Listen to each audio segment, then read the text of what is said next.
Alright, today I'm going to work through the Unit 7 review sheet. Remember that I will go through and do one of each type of problem, and then I will go back and finish up the problem. So if you would only like to watch the first video, you can do that. Alright, on this first section we are just simplifying. These are all of our exponent rules and our adding, subtracting, and multiplying polynomials. Right here I have 3a squared and then ab cubed to the fourth. Now anytime I have a power on the outside of the parentheses, that power goes to both terms inside here. So I would have a 3 squared and an a squared. Same thing over here with this 4. The 4 is going to go to the a and to the b. So I'm going to have an a to the fourth. I already have a b cubed, so when I raise a power to a power, I multiply. So I'm going to get a b to the 12th. Now I'm going to combine any other terms that I might be able to combine. So 3 squared is actually a 9. An a squared times an a to the fourth. When I am multiplying in between the same base, I add my exponents. So I'm going to end up with an a to the 6th and then my b to the 12th. And that would be my final answer. Number 3, we are dividing. Remember, our large numbers act just like they normally do. So I have 2 over 14. Both of those are divisible by 2. So I'm going to get a 1 over a 7. Now I'm going to go through my variables. I have an x cubed and an x. Remember, this is where we say they are at war, and whichever one has the most soldiers gets to keep the survivors. So x cubed is bigger than an x, so I know my x's are going to stay in the top. Once I have eliminated my soldiers that are the same, how many x's do I still have? 2, so I have an x squared. With the y's, I have a y squared and a y squared. Neither side has more. They have exactly the same, which means my y's have all been eliminated. My z's, I have z to the fourth and z cubed, so I have more soldiers in the top, and after I've eliminated them, I only have 1 left. So that becomes my final answer. I'm going to look down here at number 7 now. So number 7, I am going to distribute this 5x into both of the terms. So I have 5x times x cubed is going to give me a 5x to the fourth, because I am multiplying an x and an x cubed, so I add those exponents. And then I'm going to say a 5 times a negative 2 is going to give me negative 10. And I still have an x and a y attached to that. Alright? Let me go back and look at number 6, just because it does have a negative exponent. And remember that we cannot leave negative exponents in our answer. We say that those are traitors, and they need to move to the other side. When I move that m to the negative 5th to the bottom, I'm left with 1 on the top, 3m, and I moved the m to the negative 5th to the bottom to make it a positive 5. But now I need to combine the m and the m to the 5th. So I will end up with 1 over 3 m to the 6th. Because I am multiplying in between the same base, I'm going to add those exponents. Alright, number 8. On number 8, I am foiling or double distributing. So this 2w needs to go to every single term inside that second set. So 2w times 4w squared is going to give me an 8w cubed. 2w times a negative w is going to give me a negative 2w squared. And 2w times 3 is going to give me a 6w. Now I need to do the exact same thing with the 4. So the 4 has to go to all 3 terms. So 4 times 4w squared is going to give me a 16w squared. 4 times a negative w is going to give me a negative 4w. And a 4 times a 3 is going to give me a positive 12. From here I want to look to see if I have any like terms that I can combine. I have w squared right there. I have negative 2w squared plus 16w squared. So I'm going to have 14w squared. I then have a positive 6w and a negative 4w. So I'm going to be left with 2w and then my 12. That is as far as I can go because none of the remaining terms have the same power, and since I'm adding in between them, I cannot combine those. All right, number 9, be careful, guys. There is an addition sign in between here. I am not multiplying. I am not distributing. I am just trying to combine my like terms. Since it's addition, I don't need the parentheses on either set. So I'm going to go ahead and get rid of that. Now that I have it like this, just like I did up here, I'm going to go and see if I have any like terms. So I have 2x cubed and an x cubed. So I have a total of 3x cubed. I have a 5x squared, but I have no other x squared, so that's just going to come down. Okay. I have a negative 3x, but no other x's, so that comes down. Then I have a negative 8 and a positive 2 that I can combine and get a negative 6. So that becomes my answer. All right, number 10, there's a subtraction sign in between. Remember, we treat this like a negative 1, and I distribute that negative to all of the terms in the second parentheses. So I can get rid of the 1's in the first. Now I'm going to distribute that negative, so minus x cubed plus 3x and minus 2. Just like I did up top, I'm going to go ahead and find my like term. So I have a 2x cubed minus an x cubed, so I just have 1x cubed. I have no other squared terms, and I have no other plain x terms.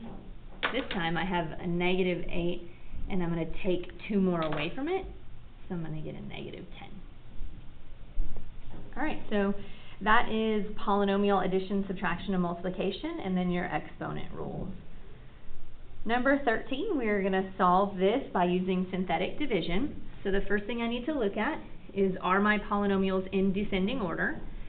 So they do go down, and then I need to say, are all of the powers represented? Well, this is a 3, which means I need a 3, a 2, a 1, and nothing. I am missing the squared term, which means when I pull those coefficients, I need to put a 0 in the place of the x squared term. All right. Then I'm going to come over here and put my 2 in the box. 3 comes straight down. 3 times 2 gives me 6, which goes in my next column, and then I add. 0 plus 6 is 6. 6 times 2 is 12. And then I'm going to add down. Negative 2 plus 12 is going to give me a 10. I'm going to do 10 times 2, which is 20, and I'm going to add down. Remember that my last number is my remainder. And the numbers that I get are the coefficients of my answer. Since the original started as a cubic, this one will start as a quadratic. So when I divide, I get 3x squared plus 6x plus 10 plus my remainder of 25 over x minus 2. Right. 15 is a long division problem. I still need to look at it the same way. Are they in descending order? 3, 2, 1, 0? Yes. And are all the powers there? Yes. So the 2x minus 1 is going to go on the outside. And 6x cubed minus 31x squared minus 34x plus 22 is going to go underneath. Now I look at my first terms. What would I multiply 2x by to get a 6x cubed? If I just look at the 2 and the 6, what would I multiply 2 by to get 6? And that's a 3. I have 1x, but I need it to be an x cubed, so I need 2 more x's, so an x squared. Now I'm going to take that 3x squared and distribute it through. So 6x cubed minus 3x squared, and I'm going to subtract out. So I have negative 31x squared minus a negative 3x squared. So I'm actually going to end up adding this. So I'm going to get a negative 28x squared. And then I'm going to pull down that negative 34x. First term and first term. What would I need to multiply 2 by to get a negative 28? And then that's going to be a negative 14. And what do I need to multiply the x by to get an x squared? An x. So now I'm going to take that term and distribute it through, so negative 28x squared, and then I'm going to get plus 14x, and I'm going to subtract that down. So my first terms always go away. Negative 34x minus 14x is going to give me a negative 48x, and then I'm going to bring that 22 down. What would I multiply 2 by to get a negative 48? That's going to give me a negative 24. And to get an x, I don't need anything. So now I'm going to take that negative 24 and multiply it and subtract down. So I'm going to end up with 22 minus 24, which is going to give me a negative 2. So that is my remainder, and this becomes my answer. So I'm going to go ahead and put it up here. So it's equal to 3x squared minus 14x minus 24 plus a negative 2 over 2x minus 1. And that is my answer. Alright, let's look down here at number 17. So these are composites. Remember, we are just evaluating a function at another function. If we have g of h of x, we're going to replace h of x with what I am told h of x is actually equal to. So this is really saying take g and evaluate it at 2x plus 1. It doesn't matter what is inside this parentheses. The rule is still the same. Whatever is inside here is going to go into my function g for x. So instead of writing 4x minus 5, I'm going to write 4 times 2x plus 1 minus 5. I'm replacing the x with the 2x plus 1. And then I can simplify. So I end up with 8x minus 1. Let's try it the other way, though. So if I'm going to say h of g of x, same idea. Instead of writing g of x, I'm actually going to put what g of x is, so 4x minus 5. Same rule. Wherever there's an x in my function h, I'm going to replace it with 4x minus 5. So instead of writing 2x plus 1, I'm going to write 2, 4x minus 5 plus 1, and then simplify.